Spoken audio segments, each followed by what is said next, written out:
चुंबकीय पदार्थों को तीन रूपों में या तीन तरह में विभक्त किया गया है, तीन घटकों में। तो चुंबकीय पदार्थ, प्रतिचुंबकीय पदार्थ, ये एक प्रकार होता है इसका। दूसरा होता है बेटा, प्रतिचुंबकीय के बाद होता है अनुचुंबकीय पदार्थ।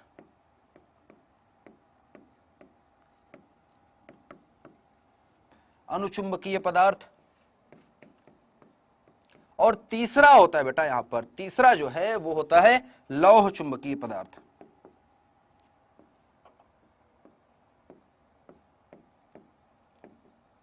लौह चुंबकीय पदार्थ, ठीक है। प्रतिचुंबकीय, अनुचुंबकीय, लौह चुंबकीय, ये तीन तरह के पदार्थ होते हैं, ठीक है। इन तीनों के गुणों के अध्ययन करेंगे, ये बने कैसे, आते कैसे हैं, तो एक एक करके देखेंगे। तो पहले मैं प्रतिचुंबकीय की बात करूंगा, फिर अगले स्लाइड में अनुचुंबकीय की बात करूंगा, फिर उससे वाले में लौह चुंबकीय की बात करूंगा। इससे ज्यादा कुछ है नहीं आज के लेक्चर में, यही है, लेकिन ये बहुत इंपॉर्टेंट है, ये छोटी बात नहीं है इसको पढ़ना। तो पहले एक एक करके समझेंगे। पहले नंबर को समझते हैं कि पहला नंबर क्या होता है, ठीक है। इसके बाद दूसरे और तीसरे नंबर को हम देखेंगे। तो अगर मैं बात कर रहा हूं प्रतिचुंबकीय पदार्थ की, प्रतिचुंबकीय पदार्थ होते हैं, प्रतिचुंबकीय पदार्थ जो होते हैं, ठीक है, इसको समझना है। मैं इसमें लिखवाऊंगा नहीं ज्यादा, इसमें छोटे छोटे पॉइंट लिखवाऊंगा। परिभाषा इतना कुछ है नहीं, प्रतिचुंबकीय पदार्थ क्या होते हैं ऐसा कुछ लिखने को आता नहीं आपको। जो आपके परीक्षा में पूछा जाएगा, छोटी छोटी चीजें पूछे जाएगी कि लोहा क्या होता है, लौह चुंबकीय पदार्थ होता है कि क्या होता है, एल्यूमिनियम क्या होता है, कॉपर किस तरह का पदार्थ है, ठीक है, बिस्मथ किस तरह का पदार्थ है, ये छोटी छोटी चीजें पूछी जाती है बेटा, ठीक है। मैं होमवर्क देख रहा हूँ बेटा, गुड़िया कुमारी, सब लोग होमवर्क जो डाल रहे हो मैं देख लिया करता हूँ, परेशान मत होना। सबके होमवर्क जो है मैं देख लेता हूँ, कहीं ना कहीं मुझे जब टाइम मिलता है तो मैं देख लेता हूँ, ठीक है। जरूरी नहीं मैं सब पूरा पढ़ता हूँ, लेकिन जितना हो सकता है मैं सबका कोशिश करता हूँ मेरे तरफ से कि मैं देखूं, ठीक है बेटा। चलो आगे देखते हैं। तो यहां पर प्रतिचुंबकीय पदार्थ में फिर पढ़ना क्या है, तो हमने कल पढ़ा था, दो तीन शब्द हमने पढ़े थे, दो तीन चीजें हमने पढ़ी थी। हमने कल देखा था एक चीज आया था H, एक चीज आया था I, ठीक है, ये दो शब्द थे। और एक चीज पढ़ा था X, या इसी को कभी कभी लिखा जाता है XM, मैग्नेटिक ससेप्टिबिलिटी या चुंबकीय प्रवृत्ति होती है, ये चुंबकीय तीव्रता होती है, ये चुंबकन क्षेत्र होता है। ये तीन चीजें हैं, याद रखना। ये चुंबकन क्षेत्र है, चुंबकीय प्रवृत्ति है, चुंबकीय प्रवृत्ति नीचे वाली है, और चुंबकन तीव्रता होती है या चुंबकीय तीव्रता इसको बोलते हैं, ठीक है, इंटेंसिटी होती है। तो ये तीनों चीजों का यहां पर मैं देखने वाला हूं कि ये जो पदार्थ होता है इसके साथ इसका क्या क्या कितना नाता, किस तरह का नाता है, किस तरह का इसका मान होता है। एक और आता है कि जो है mu R. Mu R, mu R क्या होता है, किसी माध्यम का क्या होता है, ये चुंबकनशीलता होती है या चुंबकीयशीलता, चुंबकीयशीलता, चुंबकीयशीलता किसी माध्यम की होती है, इसको बोलते हैं आपेक्षिक चुंबकीयशीलता। चुंबकीयशीलता आपेक्षिक, इसको आप सही से लिखना, आपेक्षिक चुंबकीयशीलता, जो कि हम पढ़ते आए हैं। कब से पढ़ रहे हैं, पिछले दो अध्याय से हम यही पढ़ते आ रहे हैं कि आपेक्षिक चुंबकनशीलता या चुंबकीयशीलता क्या होती है, ठीक है। तो ये आपको याद रखना है, छोटी सी चीज है, याद रखना, ठीक है। चलो अब इन चीजों का मतलब क्या है, इनका मान कितना कितना होता है इसके लिए। तो जो प्रतिचुंबकीय पदार्थ है, मेन पॉइंट मैं बताने वाला हूं, ज्यादा इतना कुछ पढ़ाने नहीं वाला हूं कि मैं पूरा का पूरा निबंध लिखवाऊं इस पर, इसमें इतना कुछ नहीं है। जो मेन पॉइंट है, की पॉइंट जो है, जो फैक्टर्स हैं वो मैं बताने वाला हूं, उस पर ध्यान देना, वही आप नोट करते चले जाना जो मैं मेन पॉइंट बोलूंगा। बाकी किताब में आप देखोगे तो 4-5 पेज में लिखा है, उतने में नहीं जाना बेटा। इसका रीजन क्या है, देखो प्रतिचुंबकीय पदार्थ कौन से पदार्थ होते हैं। अगर आपको लिखना है कि प्रतिचुंबकीय पदार्थ क्या होते हैं तो लिख लो कि वे पदार्थ जो चुंबक के पास ले जाने पर या चुंबकीय क्षेत्र में, जो चुंबक के पास ले जाने पर या चुंबकीय क्षेत्र में हल्का सा प्रतिकर्षण बल, या प्रतिकर्षण सिर्फ आप लिख सकते हैं, हल्का सा प्रतिकर्षण बल अनुभव करते हैं, अनुभव करते हैं। ये इसकी परिभाषा होगी कि प्रतिचुंबकीय पदार्थ है का, उनको पहचानेंगे कैसे, तो ये हो गई प्रतिचुंबकीय पदार्थ की परिभाषा। ठीक है बेटा, चुंबकीय प्रवृत्ति कल बताया था बेटा, जीटा लिख दिया था मैंने ना, वो लिख दिया था बेटा। तो इसको मैं बता दूंगा, अभी पढ़ाने वाला हूं, मैं समझाऊंगा तो एक को समझ में आ जाएगा चुंबकीय प्रवृत्ति है क्या। ठीक है, तो वे पदार्थ जो चुंबक के पास ले जाने पर या चुंबकीय क्षेत्र में हल्का सा प्रतिकर्षण बल अनुभव करते हैं, मतलब प्रतिकर्षित होते हैं। मतलब ये ऐसे पदार्थ होते हैं, जैसे लोहा आपने देखा होगा, लोहे को आप जब चुंबक के पास ले जाते हैं, जैसे सिक्का वगैरह है लोहे का, तुरंत चिपक लेता है और बहुत मुश्किल होती है उसको छुड़ाने में चुंबक से। अगर आपने चुंबक आपको मिला हो कभी, ये प्रयोग करने को मिला हो, ये चीजें करने को, तो आपने देखा होगा कि चुंबक से कोई भी पदार्थ जब चिपक जाता है, अगर अच्छा चुंबक है, शक्तिशाली चुंबक है, तो उससे किसी भी लोहे को जो छुड़ाने में समय लगता है या बल लगता है, काफी ज्यादा लगाना पड़ता है ना, बहुत मुश्किल से निकलता है, चिपक जाता है। तो इसके उल्टा इसमें हो रहा है, यहां पर लोहे जैसा केस नहीं है, यहां पर ये पदार्थ कुछ अलग से हैं, ये लोहा प्रतिचुंबकीय पदार्थ नहीं होता। यहां पर बोल रहा है कि ये तो भागते हैं दूर, ये तो आकर्षित भी नहीं होते, ये तो चुंबक के पास ले जाओगे तो ये दूर भागते हैं, प्रतिकर्षित होगे। इसका मतलब ये नहीं कि इसको उत्तरी ध्रुव की तरफ ले जाओ कि दक्षिणी ध्रुव की तरफ, कोई फर्क नहीं पड़ता बेटा, चाहे उत्तरी ध्रुव की तरफ लेके जाओ चाहे दक्षिणी ध्रुव की तरफ लेके जाओ, चुंबकीय क्षेत्र में रखोगे तो ये भागेगा, चुंबकीय क्षेत्र के अंदर नहीं रहना चाहता, चुंबकीय क्षेत्र से बाहर भाग जाना चाहता है ये। ठीक है, तो ये हरदम और हरदम भागते हैं। ठीक है, तो चुंबकीय पदार्थ, ये जो चुंबकीय पदार्थ है प्रतिचुंबकीय, इसीलिए इसमें लगा है प्रति, मतलब आपको पता होना चाहिए, प्रति से प्रतिकर्षण शब्द को आप समझ सकते हो, प्रति शब्द से समझ लो कि यह प्रतिकर्षण है, इस तरह से आपको याद करने में दिक्कत नहीं होगी। ठीक है, अब इसमें कुछ इसके गुण होते हैं, मैं वो बता देता हूं क्या क्या। ये तो एक बहुत इंपॉर्टेंट गुण है जिससे इसकी परिभाषा बनाई गई। अब मैं परिभाषा हटा रहा हूं, इन सब का मान लिखूंगा मैं, ये जो लिखे हुए हैं ना ये शब्द, इनका मान लिखने वाला हूं कि क्या होते हैं। छोटी छोटी बातें हैं, ज्यादा नहीं, छोटी छोटी बातें। तो सबसे पहले कारण मैं बताऊंगा, कारण क्या है इसका, प्रतिचुंबकीय पदार्थ बनते क्यों है, कारण क्या है इनका प्रतिकर्षण का, कारण जानना ज्यादा जरूरी है। कारण समझ में आ गया तो समझ में आ गया। तो कारण समझने के लिए आपको जाना पड़ेगा बेटा, इसको रिफ्रेश करना। कारण समझने के लिए बेटा, यहां तक चीज समझ में आ रही है, छोटी छोटी चीजें बेटा। देखो बेटा, आप बहुत सारी जो कमेंट लिख रहे हो उसमें परेशान मत हो बेटा। ठीक है, छोटी छोटी चीज समझो। ठीक है, छोटी छोटी चीजों को समझो, जो मैं बता रहा हूं थोड़ा समझने की कोशिश करोगे तो ज्यादा आपको अच्छा लगेगा। ठीक है बेटा। बेटा मैं देख रहा हूं दिव्या बेटा कुछ मैसेज कर रही है कि समझ में नहीं आया 4th चैप्टर से। बेटा जो भी होगा, जब ये कोर्स मैं कंप्लीट करवा दूंगा जनवरी में या 20 जनवरी के आसपास तक, जब कंप्लीट हो जाएगा कोर्स 15-20 जनवरी तक, तो उसके बाद फिर जब पूरा मैं रिवीजन कोर्स चलवाऊंगा, जो रिवीजन कोर्स होगा उसमें सब कवर करवा देंगे। तो अभी जो मैं पढ़ा रहा हूं इस पर फोकस रहना चाहिए आपको। ठीक है, चलो इधर चलो। अब कारण क्या है, रीजन क्या है कि ये प्रतिचुंबकीय पदार्थ ऐसा क्यों करते हैं, ऐसे पदार्थ क्यों होते हैं जो कि इस तरह का प्रभाव या इस तरह का गुण रखते हैं कि वो प्रतिकर्षित होते हैं। तो ऐसा इसलिए होता है, इसको जानने के लिए आपको इसके जो परमाणु होता है ना उसके पास जाना होगा, जिनसे मिलकर ये पदार्थ बने होते हैं। तो अगर मैं बात करूं कारण, तो इन पदार्थों में जो प्रतिचुंबकीय पदार्थ होते हैं, इनके जो इलेक्ट्रॉन होते हैं ज्यादातर सम संख्या में होते हैं, सम संख्या में इलेक्ट्रॉन होते हैं, सम संख्या में इलेक्ट्रॉन होते हैं। इनके कक्षक में जो इलेक्ट्रॉन भरे जाते हैं बेटा वो सम संख्या में होते हैं। इलेक्ट्रॉनों की जो संख्या होती है वो लगभग सम होती है, जो बोल सकते हैं परमाणु में इलेक्ट्रॉनों की संख्या होती है वो सम होती है। जैसे कि मैं बात करूं, जैसे कार्बन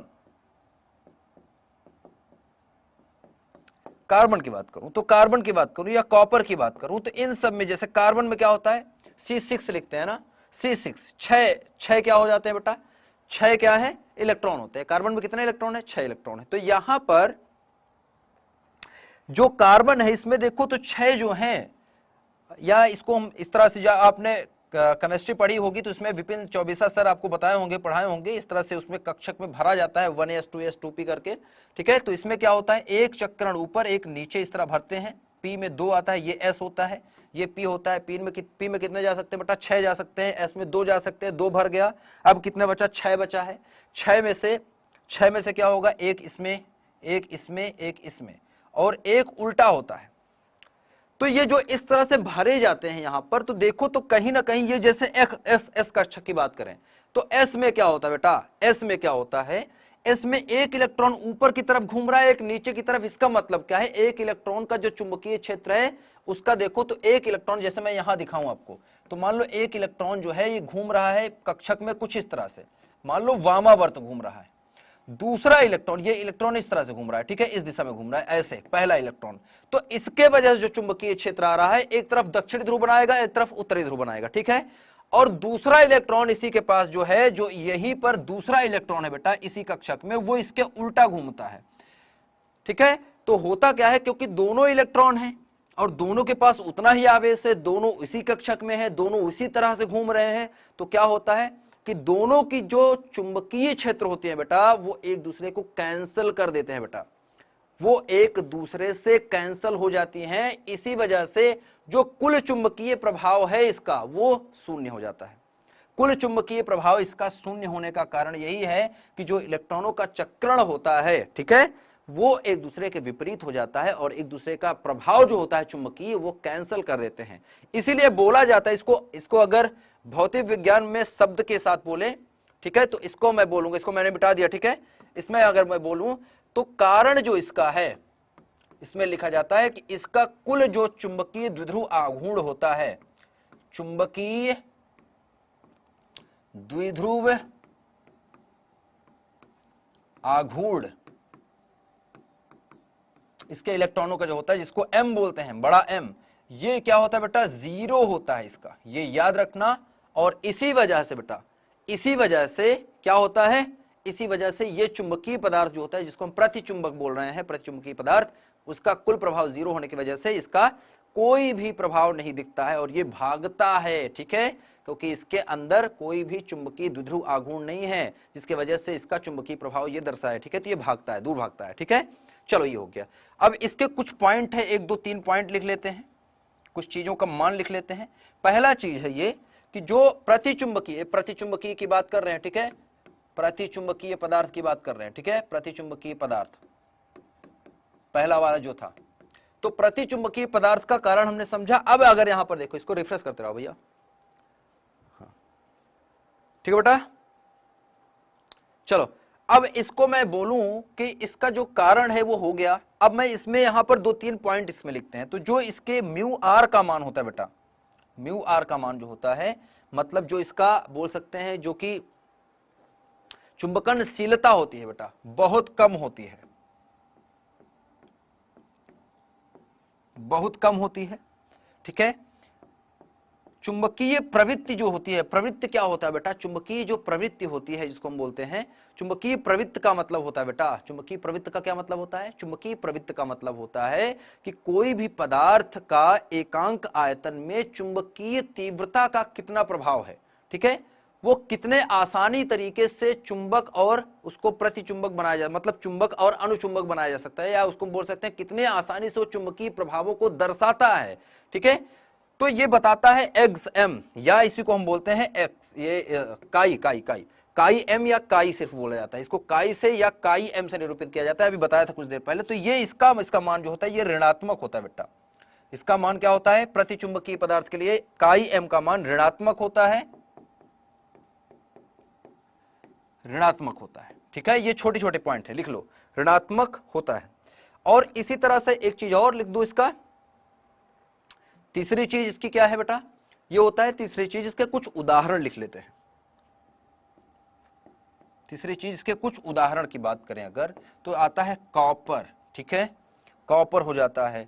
अच्छा एक चीज है कि राजस्थान बोर्ड में एक चीज गलत लिखा है, राजस्थान बोर्ड की जो संजीव प्रकाशन की किताब है मेरे पास थी, तो मैं देख रहा था, उसमें एक चीज ये गलत लिखा है, बच्चे वहां पर जाके देख सकते हैं, गलत उनके किताब में शायद प्रिंटिंग गलत हो गई है, प्रिंट करने में गलती हो गई है। वहां पर क्या है कि प्रतिचुंबकीय पदार्थ और अनुचुंबकीय पदार्थ दोनों के एग्जाम्पल में कुछ चीजें एक ही चीज लिख दी गई है, जो कि गलत है बेटा। कॉपर वहां पर भी लिखा है, प्रतिचुंबकीय में भी, अनुचुंबकीय में भी जाके लिख दिया है। और 2 ऐसी चीजें हैं जो कि लिखा है, मुझे याद नहीं है कौन कौन सी चीजें हैं, तो वो है। इसी तरह से प्लम्बम है, ठीक है, कुछ उदाहरण है, अभी मैं आगे बताने वाला हूं और सारे उदाहरण, तो वो आ जाएंगे, ठीक है। अब ये छोटी सी चीज हो गई, अभी इसका एक ग्राफ में बनाऊंगा आगे, तो वो और आपको क्लियर हो जाएगा, ठीक है। चलो इतना ही था इसका। अब मैं दूसरा कुछ लिखने वाला हूं, ठीक है। और इसमें एक चीज और, इसमें चौथा पॉइंट इसका है कि तापमान का प्रभाव नहीं होता, तापमान का तापमान का कोई प्रभाव नहीं पड़ता, कोई प्रभाव नहीं होता। इस तरह के पदार्थों में तापमान का ऐसा नहीं होता गर्म करके इसको चुंबक बनाया जा सकता है या गर्म करके इसको चुंबक का जो गुण है उसको हटाया जा सकता है, तो ऐसा नहीं होता इसके साथ। ठीक है, चलो नेक्स्ट पे चलते हैं बेटा। नेक्स्ट जो है वो है हमारा चुंबकीय पदार्थ का दूसरा जो हमने बताया था वो है प्रतिचुंबकीय के बाद अनुचुंबकीय।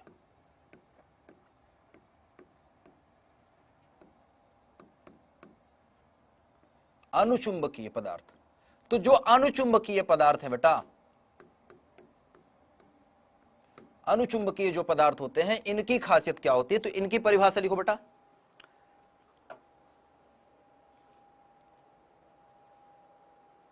ठीक है बेटा, बेटा समझो और आगे देखो, चुपचाप से सुनो मैं जो बोल रहा हूं।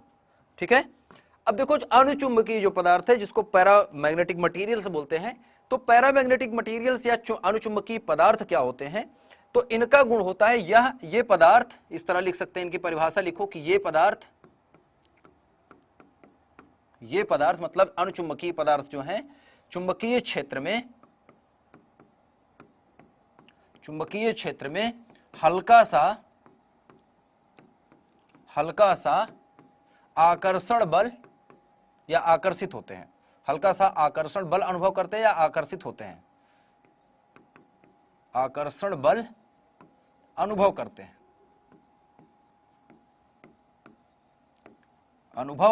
हैं,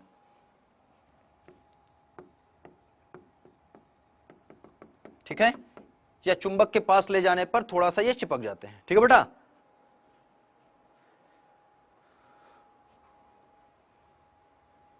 ठीक है बेटा, चलो इसका कुछ उदाहरण की बात करूं, कुछ एक बहुत ही मशहूर जो इसका उदाहरण है वो है एल्यूमिनियम। एल्यूमिनियम याद रखना, एल्यूमिनियम जो है इसका, एल्यूमिनियम को ही अभी मैं एक ही उदाहरण बता रहा हूं, बाद में आगे आपको और चीजें क्लियर होंगी। ठीक है, तो एल्यूमिनियम मैं जानबूझ के बता रहा हूं यहां पर, तो थोड़ा आपको समझ में आएगा। एल्यूमिनियम आप जानते हैं, देखे हैं, इसलिए एल्यूमिनियम शब्द से आप काफी परिचित है। एल्यूमिनियम के आपने तार वगैरह देखते हैं, जो भी तार देखते हैं आप बिजली के खंभे में लगे हुए, ज्यादातर एल्यूमिनियम के ही होते हैं आसपास, क्योंकि ये सस्ता पड़ता है और आराम से बन भी जाता है और टूटता भी कम है और इसका प्रतिरोध भी कम होता है, और इसके साथ साथ ये क्या होता है बेटा, सस्ता भी पड़ता है। ठीक है, चलो, और अच्छा चालक भी होता है, तो इसलिए एल्यूमिनियम का तार ज्यादा बनाए जाते हैं।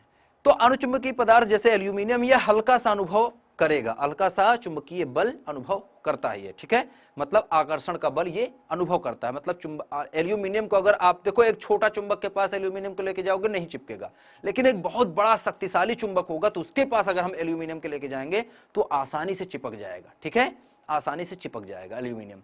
इसी तरह के एक दो और पदार्थ हैं वो भी चिपक जाते हैं, इस तरह का गुण रखते हैं। ठीक है, तो एल्यूमिनियम हो गया। अब जैसे उसमें बताया मैंने, इसका जो चुंबकीय आघूर्ण होता है m का मान ये 0 नहीं होता है। जो द्विध्रुव आघूर्ण होता है, चुंबकीय द्विध्रुव आघूर्ण इसका जो होता है वो 0 नहीं होता है बेटा, m का मान 0 नहीं होता है। ये इसको आप सदिश रूप में लिख सकते हैं, m का मान 0 नहीं होता बड़े m का, जैसे पीछे वाले में प्रतिचुंबकीय में इसका मान 0 था, तो इसमें 0 नहीं होता है। ठीक है, दूसरी बात इसमें ये है, ये पहली चीज हो गई। ठीक है, दूसरी चीज इसकी ये है बेटा, दूसरी खासियत इसकी ये है कि जो अनुचुंबक, इसका कारण अभी मैं बताने वाला हूं, पहले इसके गुण लिख लेते हैं।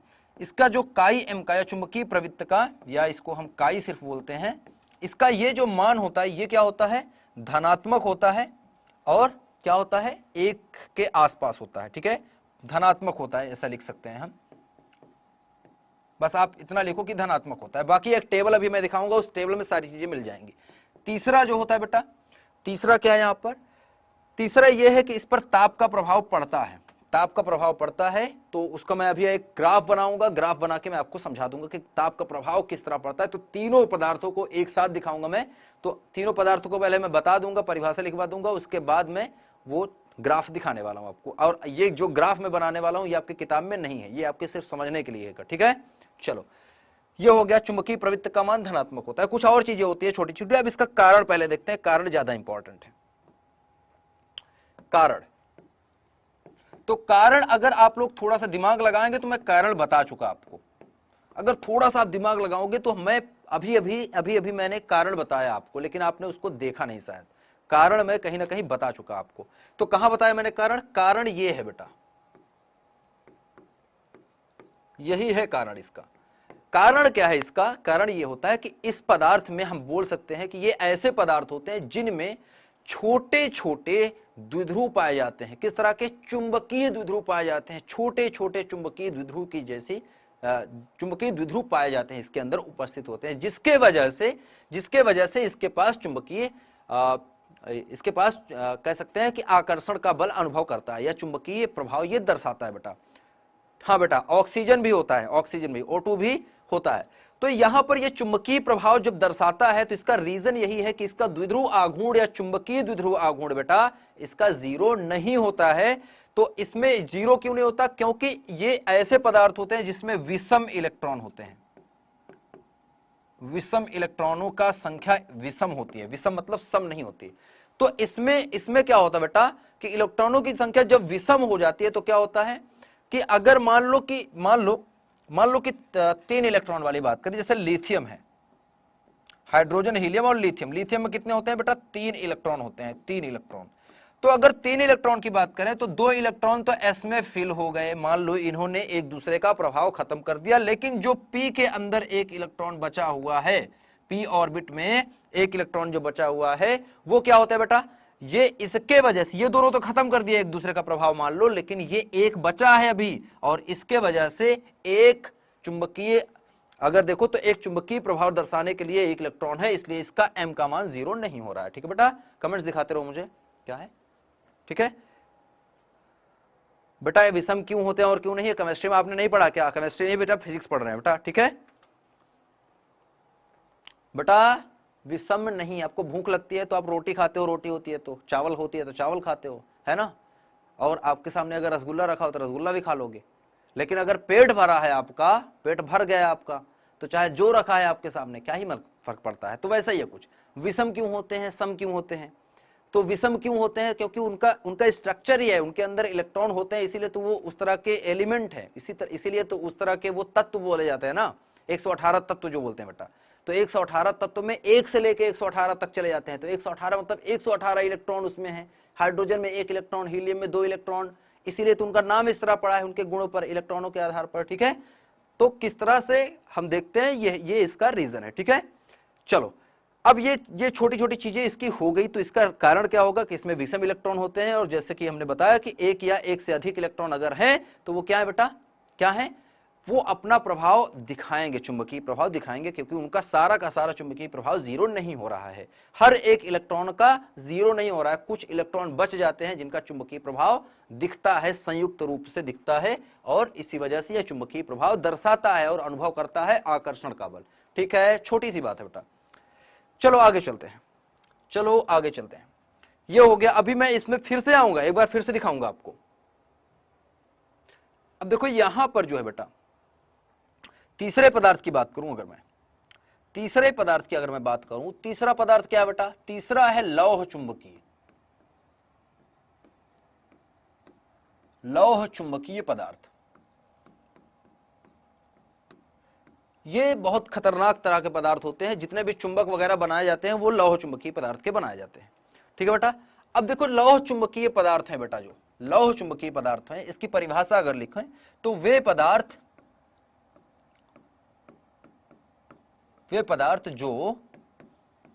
जो प्रबल या जो चुंबकीय क्षेत्र में लिख सकते हैं, जो चुंबकीय क्षेत्र में प्रबल आकर्षण बल का अनुभव करते हैं।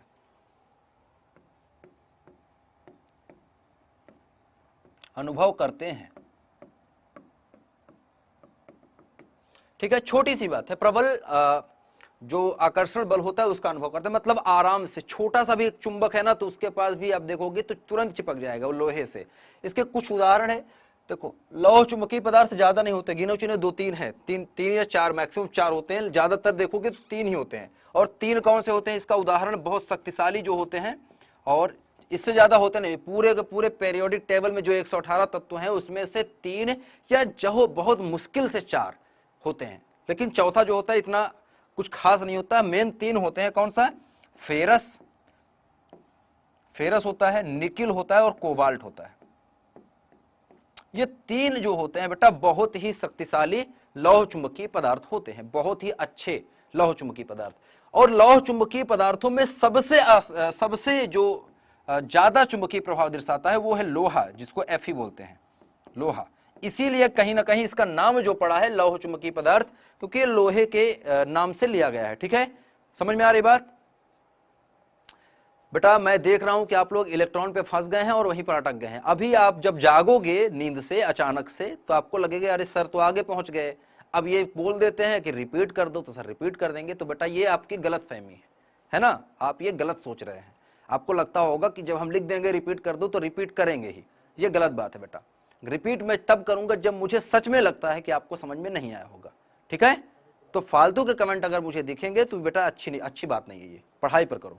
ठीक है, चलो, और ज्यादा ज्ञान मत बांटो सबको, अपना अपना ज्ञान अपने पास रखो, थोड़ा सा इधर से ज्ञान ले लो, मैं जो दे रहा हूं इसको समझ लो, ये ज्यादा आपके काम में आने वाला है। ठीक है, आ जाओ। तो उदाहरण की बात कर रहे हैं FeNi और कोबाल्ट, फेरस, निकिल और कोबाल्ट जो है बेटा, फेरस, निकिल और कोबाल्ट जो है ये ज्यादा अच्छे चुंबकीय पदार्थ है या लौह चुंबकीय पदार्थ हैं। यही खास 3 होते हैं। इनके अगर बात करें तो ये क्यों इतना होता है, क्योंकि इसका M का मान बहुत ज्यादा होता है बेटा और 0 नहीं होता है। जो चुंबकीय द्विध्रुव आघूर्ण होता है इसका बहुत ज्यादा होता है। लिख लो M का मान 0 नहीं होता है, और यहां पर समझने के लिए लिख लो कि इसका चुंबकीय द्विध्रुव आघूर्ण बहुत अधिक होता है। ठीक है, बहुत अधिक होता है। क्यों अधिक होता है? क्योंकि इसका कारण, अब देखो यही कारण है इसका। तो कारण इसका क्या है, इतना अधिक क्यों होता है? अनुचुंबकीय पदार्थ का कम होता है, इसका अधिक क्यों होता है? क्योंकि क्या होता है बेटा, इसके अंदर ये वाले पदार्थ हैं, निकिल, कोबाल्ट, फेरस, ये जो पदार्थ हैं इनके अंदर पाया जाता है डोमेन।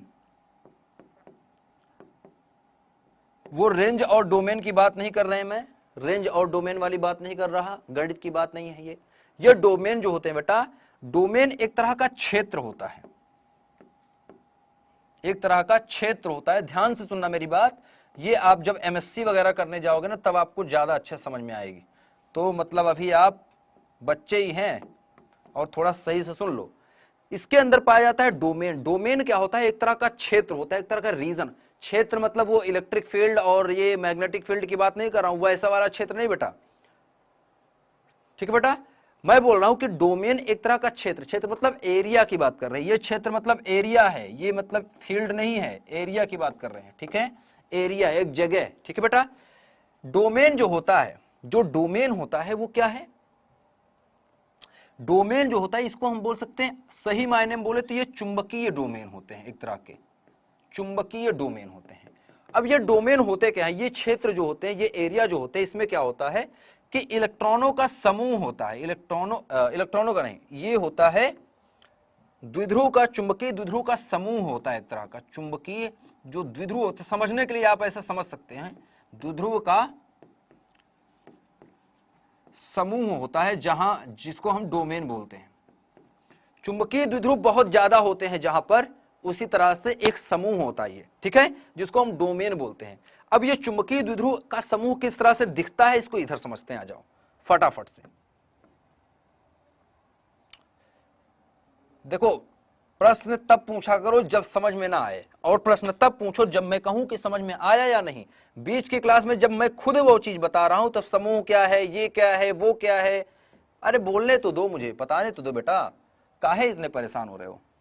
समझने में दिमाग लगाओगे तो ज्यादा फायदा होगा तुम्हारा, मेरा नहीं। ठीक है, तो डोमेन क्या होता है, अगर आप अपनी किताब में झांक के देखोगे तो इसमें इस तरह का एक चित्र दिखेगा, इस एक तरह का चित्र दिखेगा। ठीक है बेटा,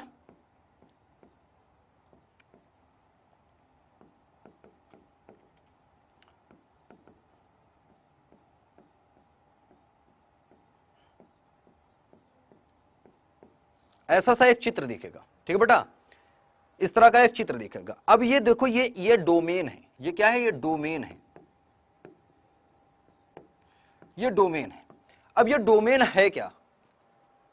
रिफ्रेश करना इसको, क्या बोल रहे हैं बच्चे? बेटा यूपी बोर्ड से हट गया है, फिर से वही बात स्टार्ट हो गई है, यूपी बोर्ड से हट गया बेटा, तो क्या करूं, क्लास में आप क्यों बैठो हो फिर, है ना, क्यों परेशान हो फिर, समझो पहले बात। डोमेन क्या है बेटा, डोमेन क्या है, एक तरफ से मैं देख रहा हूं डोमेन, यहां पर देखो तो यहां पर देखो तो ये दीवार मैंने खींची है, ये एक लोहा है, मान लो ये लोहे का एक लोहा पदार्थ है, ये एक लोहा है, लोहे के अंदर की बात कर रहा हूं, लोहे के आंतरिक संरचना की बात कर रहा हूं, चुंबकीय आंतरिक संरचना की, ठीक है। तो ये जो तीर का निशान दिख रहा है इस तरफ, तो इसका मतलब कि इस लोहे के इस भाग में, इतने भाग में, जिसको मैं डोमेन बोल रहा हूं, ये पूरा का पूरा डोमेन है, तो इतने भाग में जो द्विध्रुव है, जो द्विध्रुव आघूर्ण है बेटा, ठीक है बेटा, तो इसमें क्या है कि इसमें जो द्विध्रुव आघूर्ण है, इनकी दिशा इस तरफ है, सबकी किधर है, इस तरफ, एक तरफ जा रहे हैं, जो ऊपर वाले हैं, ऊपर वाले खाने में जो, ठीक है, 1 नंबर खाना में बोल देता हूं, ये 2 नंबर खाना है, और ये 3 नंबर खाना है, और ये 4 नंबर खाना है, ठीक है। तो 1 नंबर खाने में क्या हो रहा है, सब लेफ्ट से राइट की तरफ जा रहे हैं, लेफ्ट से राइट की तरफ सबका, हम बोल सकते हैं कि सारे जो द्विध्रुव है उन एक तरफ ही घूमे हुए, द्विध्रुव आघूर्ण एक तरफ घूमे हैं, दूसरे में क्या है, नीचे की तरफ घूमे हैं सब, इसमें इस तरफ घूमे, इस तरह इसमें तरफ। अब यहां पर कोई बाहरी चुंबकीय क्षेत्र नहीं है, अब मैं क्या कर रहा हूं, इसको बाहरी चुंबकीय क्षेत्र यहां लगा देता हूं, मान लो एक चुंबकीय क्षेत्र मैंने लगा दी इस दिशा में, एक चुंबकीय क्षेत्र बी लगा दिया इस दिशा में, इस तरफ से इस तरफ, बाएं से दाएं की तरफ लगा दिया, तो क्या होगा, इसका चित्र है बेटा, जो इसका जो चित्र है वो इस तरह से दिखेगा आपको, इसका जो चित्र है वो ऐसे सा दिखेगा, इसका जो चित्र होगा,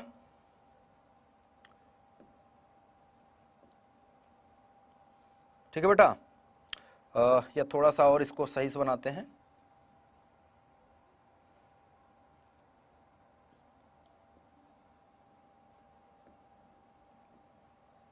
ऐसा सा देखो। अब क्या होगा कि इसमें ये वाला जो क्षेत्र है, जिस तरफ चुंबकीय क्षेत्र की दिशा बनाई गई, ये वाला क्षेत्र बढ़ने लगेगा, इसका मतलब क्या हो रहा है, ये वाला जो चुंबकीय द्विध्रुव है, ये घूम करके इसके दिशा में होने लगे, जिस तरफ चुंबकीय क्षेत्र लगा, ये इस तरह में सारे के सारे घूमना चालू कर देंगे, और जो इस दिशा में थे अब कम बचे हैं, इस दिशा में जो थे वो कम बचे हैं, इस दिशा में जो थे वो कम बचे हैं।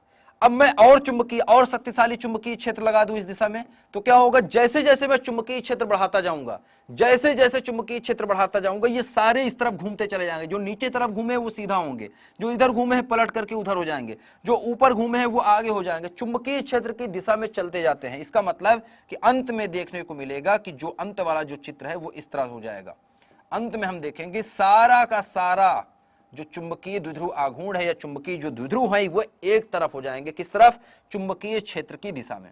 और यही कारण होता है कि जैसे ही इस तरह के पदार्थों को जैसे ही चुंबक के पास ले जाते हैं, तो क्योंकि इसके अंदर पहले से चुंबक, छोटे छोटे चुंबक हैं, एक तरह से बोल सकते हैं, चुंबक नहीं है, चुंबकीय द्विध्रुव आघूर्ण है जो चुंबक की तरह व्यवहार करते हैं, तो ये फटाफट से दौड़ करके भाग करके चुंबक से जाके चिपक जाते हैं, ठीक है।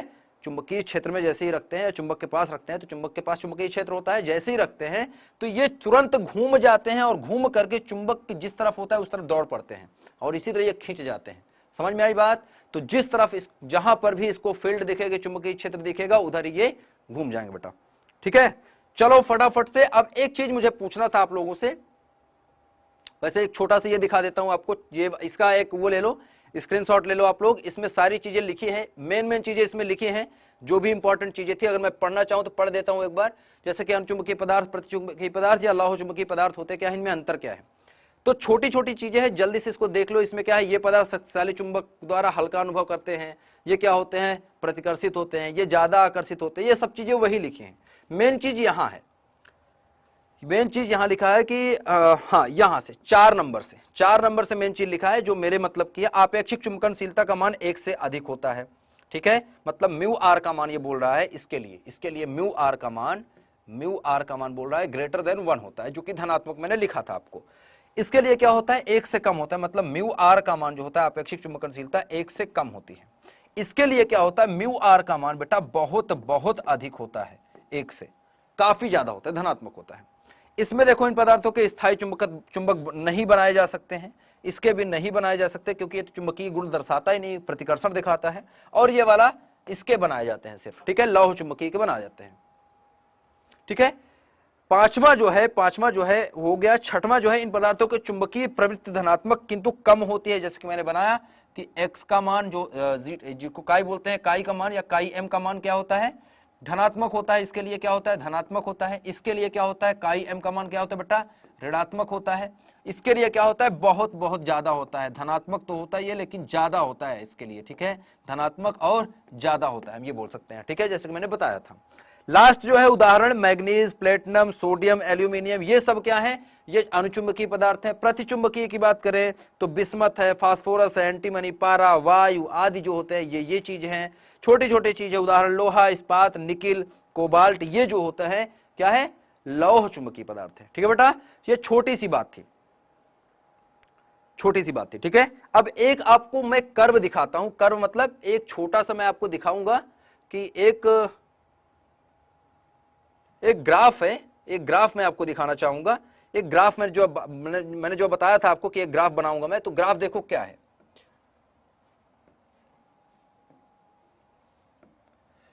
ग्राफ में इधर चुंबकीय प्रवृत्ति है ऊपर की तरफ एक्स एम, या इसको हम लिख सकते हैं ये एक्स काई वो बोलते हैं, एक्स मैं बोल देता हूं काई, या काई एम बोलते हैं। नीचे एम मतलब मैग्नेटिक का प्रभाव दर्शाता है। ये 0 है और इस तरफ तापमान होता है।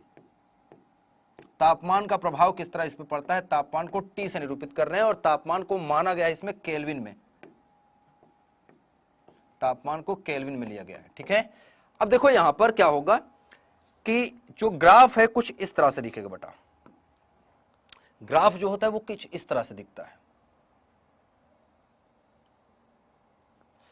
अब ये जो ग्राफ बना है इस तरह से, ये ग्राफ क्या दर्शाता है, लगभग ऐसा सा ग्राफ दिखेगा आपको। ये ग्राफ जो होता है बेटा, ये देखो यहां के बाद ग्राफ ज्यादा तेजी से चेंज हुआ है, यहां से धीरे धीरे घटता आ रहा है, यहां के बाद बदल जाता है ग्राफ। तो ये जो पॉइंट होता है बेटा, ये जो पॉइंट है इसको बोलते हैं टीसी बोलते हैं इसको, क्रांतिक ताप। ये ग्राफ बना लो, आपको अगर बोर्ड में ज्यादा अच्छा नंबर लाना है, ज्यादा अच्छे से एक्सप्रेस करना है चीजों को, तो ये आप बना सकते हैं, ठीक है।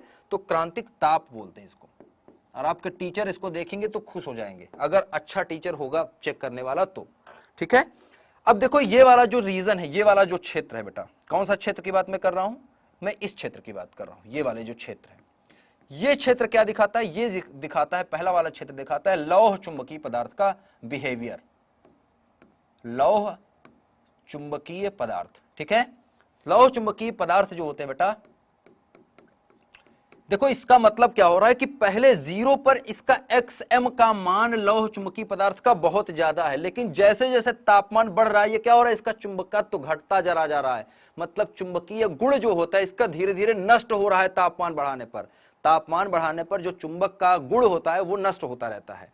तो जैसे जैसे तापमान बढ़ा रहे हैं, धीरे धीरे इसका चुंबकीय प्रभाव या चुंबकीय गुण है वो नष्ट होता है। अब यहां पर पहुंचने के बाद इस गुण इस तापमान पे पहुंचने के बाद, जिसको टीसी बोलते हैं, इस क्रांतिक ताप पे पहुंचने के बाद बेटा, ये पूर्ण रूप से जो लौह चुंबकीय पदार्थ था, अब ये बदल करके हो गया है एक दूसरा पदार्थ, जिसको हम बोलते हैं, कौन सा पदार्थ है बेटा, जिसको हम बोलेंगे, ये अब बन चुका है यहां पर, ये वाला जो रीजन है, जहां तक ये 0 हो रहा है, ये वाला जो पूरा का पूरा जो रीजन है बेटा, ये है, इसको बोलते हैं अनुचुंबकीय पदार्थ। अनुचुंबकीय पदार्थ का ये ग्राफ होता है। अनुचुंबकीय पदार्थ क्या होता है, मतलब जैसे जैसे कम करते चले जाए, कम करते हो रहा है, जैसे तापमान बढ़ा रहे हैं वैसे वैसे ये घटता चला जा रहा है, और यहां पर पहुंचने के बाद ये अब जो लौह चुंबकीय पदार्थ है, मान लो ये लोहे के साथ मैंने कर रहा था, लोहे के साथ मैं कर रहा था, एक चुंबक था, अब ये यहां से यहां पर जब आया बेटा, यहां पर जब आया तो ये अब अनुचुंबकीय पदार्थ बन चुका है, और फिर हम तापमान को अभी भी बढ़ाते चले जा रहे हैं। तो जैसे ही 0 होगा, 0 के बाद जब नीचे ये ग्राफ आता है, तो नीचे आने के बाद मैंने बताया था कि जो प्रतिचुंबकीय पदार्थ होता है उस पर तापमान का प्रभाव नहीं होता, अर्थात नीचे जैसे ही ऋणात्मक में पहुंचेगा, तो मैंने बताया था ना, काई m का मान क्या होता है, ऋणात्मक। किसके लिए, प्रतिचुंबकीय के लिए, देख लो, चेक कर लो। तो काई m का मान जैसे ही नीचे पहुंच गया, तो नीचे क्या होता है, ऊपर धनात्मक, नीचे y अक्ष में ऋणात्मक, तो नीचे ऋणात्मक बेटा। ये छोटी सी चीज है, इसको याद रखना। अब नीचे की तरफ ये जब बढ़ रहा है, तो नीचे जो है ना, ये जो ग्राफ नीचे जा रहा है, इसका मतलब है नीचे वाला, ये जो नीचे तीर जा रही है, इसका मतलब है बेटा कि अब ये जो है ये प्रतिचुंबकीय प्रभाव को दर्शा रहा है। प्रतिचुंबकीय पदार्थ को बता रहा है। ठीक है, 0 होने के बाद ये प्रतिचुंबकीय। अब प्रतिचुंबकीय के बाद कोई पदार्थ नहीं होता, इसलिए प्रतिचुंबकीय पदार्थ ही रहता है। तापमान चाहे जितना बढ़ा दो, अब ये दूसरे पदार्थ में नहीं बदलेगा। ठीक है, इस तरह से इसका बिहेवियर होता है। ये ग्राफ बहुत इंपॉर्टेंट है अगर आपको समझना है कि किस तरह से चुंबक अपना प्रभाव नष्ट करता है तापमान बढ़ाने के साथ साथ, तो ये बहुत इंपॉर्टेंट है, इसको याद रखना। ये हालांकि ये आपके 12वीं लेवल से थोड़ा ऊपर है, बट ठीक है। और ये जो टीसी होता है इसको क्यूरी ताप भी बोलते हैं। क्यूरी ताप, क्यूरी ताप या क्यूरी तापमान। तो क्यूरी तापमान जो टीसी है, ये टीसी जो होता है बेटा, टीसी होता है ये बराबर होता है किसके? बराबर होता है बेटा सी बटा टी के। टीसी बराबर अच्छा टीसी नहीं, टीसी जो होता है यहां टीसी नीचे आएगा। क्यूरी तापमान पर हम ये जो काई एम होता है ये बराबर होता है टी बटा सी के, टी बटा टी सी के। ये किसके लिए बेटा? ये होता है अनुचुंबकीय के लिए, अनुचुंबकीय के लिए। ठीक है, और जो लौह चुंबकीय होता है, लौह चुंबकीय के लिए मैं ऊपर लिख रहा हूं यही सूत्र। तो लौह चुंबकीय के लिए होता है काई एम बराबर सी बटा, सी क्या है? क्यूरी नियतांक है। सी क्या है यहां पर? क्यूरी नियतांक है।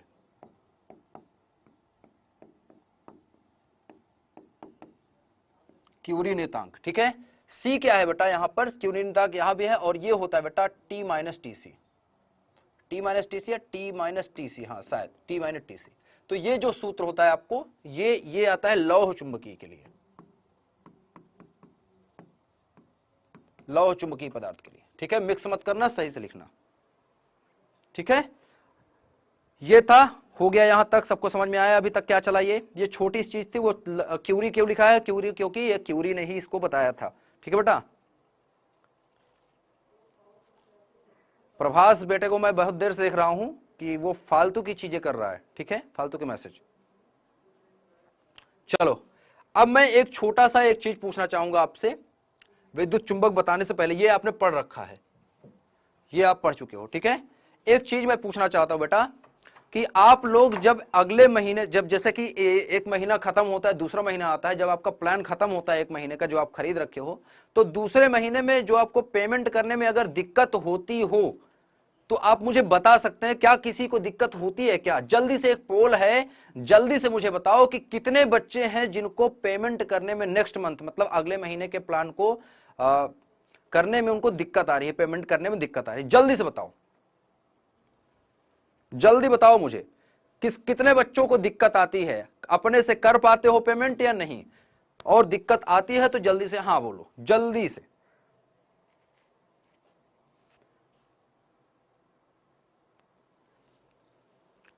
हो गया बेटा? ठीक है, तो यहां पर मैं देख रहा हूं कि दिक्कत होती है। लगभग 52% से लगभग 53% के आसपास बच्चे बोल रहे हैं कि दिक्कत होती है उनको, मतलब बहुत बड़े नंबर्स हैं बेटा आप लोगों के। 53% बच्चे या 50% बच्चे लगभग बोल रहे हैं, 50 से 53% बच्चे बोल रहे हैं कि उनको दिक्कत होती है। तो अगर बेटा आपको दिक्कत होती है तो आपके लिए एक इसका सोल्यूशन है, एक इसका आपका समाधान निकाला है हमने। एक सर हैं जो आपको कॉल करेंगे, जो काउंसलर सर हैं। तो ये बताओ कि कौन कौन चाहता है कि उनको काउंसलर सर से बात करनी है इससे रिलेटेड, पेमेंट से रिलेटेड। अगर आप में से कोई भी बात करना चाहता है तो जल्दी से हाँ या ना में मुझे बताओ। पुश कर रहे हैं, एक फिर से आपके सामने एक फिर से पोल आया है, जल्दी से पढ़ के बताओ। जिसको बच्चों को मदद की जरूरत है, काउंसलर सर से बात करके अपनी ये जो दिक्कत है उसको दूर कर सकते हैं आप। फटाफट मुझे बताओ कितने बच्चे हैं। ठीक है, ठीक है, तो यहां पर लगभग 63% बच्चे बोल रहे हैं कि बात करनी है आपको। ठीक है, अच्छी बात है बेटा। तो आपको खुद यहां से जो सर हैं वो खुद या स्वयं लिख सकते हो आप लोग। तो ये कॉल कर लेंगे बेटा, ये कॉल आपको कर लेंगे। ठीक है, हम खुद इधर से कॉल लगाएंगे, मतलब मैं नहीं, जो सर हैं वो खुद आपको कॉल लगा के बात करके आपकी जो भी समस्याएं हैं वो सुनेंगे और उसको जो भी है हल करने की वो कोशिश करेंगे, जो भी दिक्कत है उसको दूर करने की कोशिश करेंगे। ठीक है, अब ये टॉपिक है, अगर टॉपिक की बात करें तो ये आप पढ़ चुके हैं बेटा, ये आप पढ़ चुके हैं। विद्युत चुंबक क्या होता है, परिनालिका मैंने बताया था, परिनालिका मैंने आपको पढ़ा रखा है कि परिनालिका जो होती है, इसमें जब विद्युत धारा प्रवाहित की जाती है, इसमें जब विद्युत धारा प्रवाहित की जाती है तो ये क्या करती है, एक चुंबक की तरह व्यवहार करती है। ठीक है, ये आप पढ़ चुके हैं पिछले अध्याय में और पिछले से पिछले अध्याय में भी, 2 अध्याय में इसको आपने देखा है, ये आपने पढ़ा है।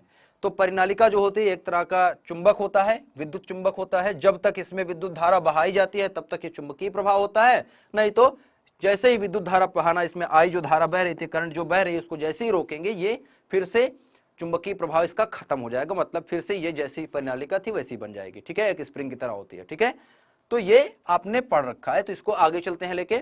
अब एक छोटा सा प्रश्न है, एक प्रश्न करवाऊंगा, उसके बाद मैं पोल करवाऊंगा। ठीक है, तो एक प्रश्न है, किसी स्थान पर पृथ्वी का क्षैतिज चुंबकत्व, जल्दी से इसको लगाना स्टार्ट करो आप लोग, जल्दी से हल करो इसको, टाइम नहीं बेटा, जल्दी से करो। एक क्वेश्चन है ये, किसी स्थान पर पृथ्वी के चुंबकत्व का क्षैतिज घटक मतलब बी एच, या इसी को आप लिखे थे एच, बराबर कितना दे रखा है 0.5 गुणे 10 की घात -4 वेबर प्रति मीटर स्क्वायर दे रखा है, तथा नति कोण का मान दे रखा है, नति कोण मतलब थीटा, या इसी को बोलते हैं डेल्टा, ये दे रखा है आपको 45 अंश का दे रखा है।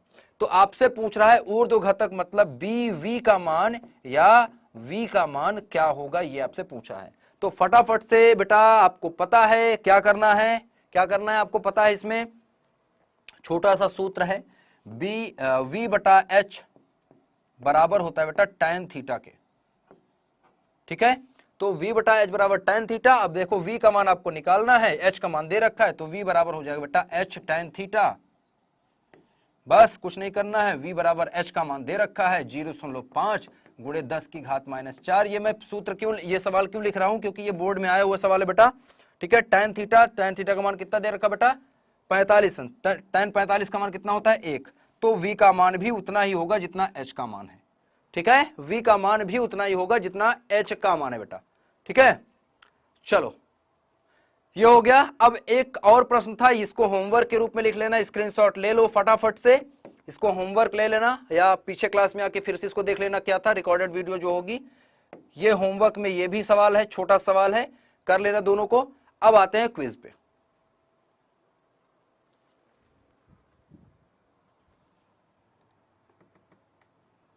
फटाफट से क्विज करते हैं।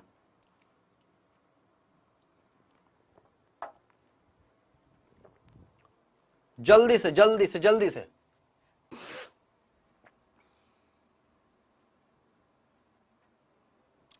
जल्दी बताओ कौन सा होगा बेटा इसमें। नेक्स्ट क्वेश्चन बेटा, किसी स्थान पर पृथ्वी के चुंबकीय क्षेत्र का क्षैतिज घटक ऊर्ध्वाधर घटक के बराबर है, तो नमन कोण का मान कितना होगा। अभी एक सवाल हमने लगाया था, बताओ कितना, वही आया है, वही आंसर होगा इसका। अभी जस्ट हमने एक सवाल लगाया और मैंने आंसर बता दिया कहीं ना कहीं आपको।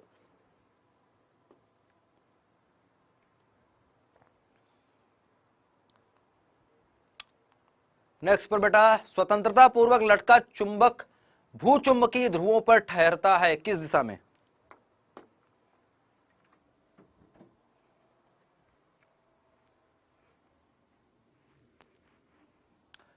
किस दिशा में ठहरता है बेटा, हो गया सबका, जल्दी से आंसर देखेंगे। ठीक है, देखो लौह चुंबकीय पदार्थ का उदाहरण है, ये पूछ रहा है। लौह चुंबकीय पदार्थ का मैंने आपको बताया 3 ही होते हैं मेन, Fe, Ni और Co, फेरस, निकिल, कोबाल्ट। तो कौन सा है यहां पर, निकिल, बाकी के सभी बेकार है। तो बी नंबर ऑप्शन आपके काम का था, यही आपको लगाना था। ठीक है, एल्यूमिनियम की बात करो तो ये अनुचुंबकीय होता है, सोना की बात करो प्रतिचुंबकीय है, बिस्मत की बात करो प्रतिचुंबकीय है। हटाओ, आगे चलते हैं। किसी स्थान पर पृथ्वी के चुंबकीय क्षेत्र का क्षैतिज घटक ऊर्ध्वाधर घटक के बराबर, मतलब बी जो है बी एच, ये बराबर है बी वी के, या इसी को आप बोल सकते हैं एच बराबर है वी के।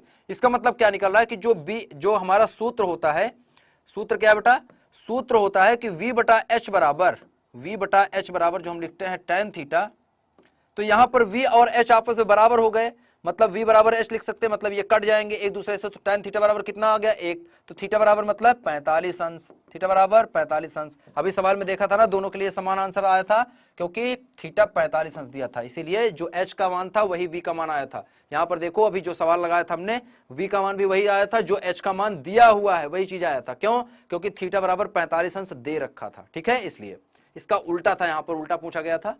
लास्ट है, स्वतंत्रता पूर्वक लटका चुंबक भूचुंबकीय ध्रुवों पर ठहरता है, मतलब एक पृथ्वी पृथ्वी है, जैसे ये पृथ्वी है, इसका ध्रुव है, मान लो उत्तरी ध्रुव और दक्षिणी ध्रुव, दो ध्रुव है। तो अगर चुंबक को लेके यहां पर पहुंच जाएं, यहां पर चुंबक को ध्रुव पे ले जाके लटका दे यहां पर, तो चुंबक किधर रुकेगा बेटा? चुंबक क्या करता है, दिशा बताता है कि किधर चुंबकीय उत्तर दिशा है, किधर दक्षिण दिशा है। तो जब यहीं पर है तो यहां पर देखो तो चुंबकीय क्षेत्र रेखाएं निकल रही हैं, और कैसे निकल रही हैं, ऊपर जाती है फिर मुड़ती हैं, यहां पर ऊपर जा रही है फिर मुड़ रही है। इसका मतलब जैसे ही चुंबक को यहां पर लटकाएंगे तो चुंबक क्या होगा, ऐसे ऐसे ऐसे ऐसे नहीं लटकेगा, एकदम ऊपर की तरह एकदम खड़ा हो जाएगा चुंबक।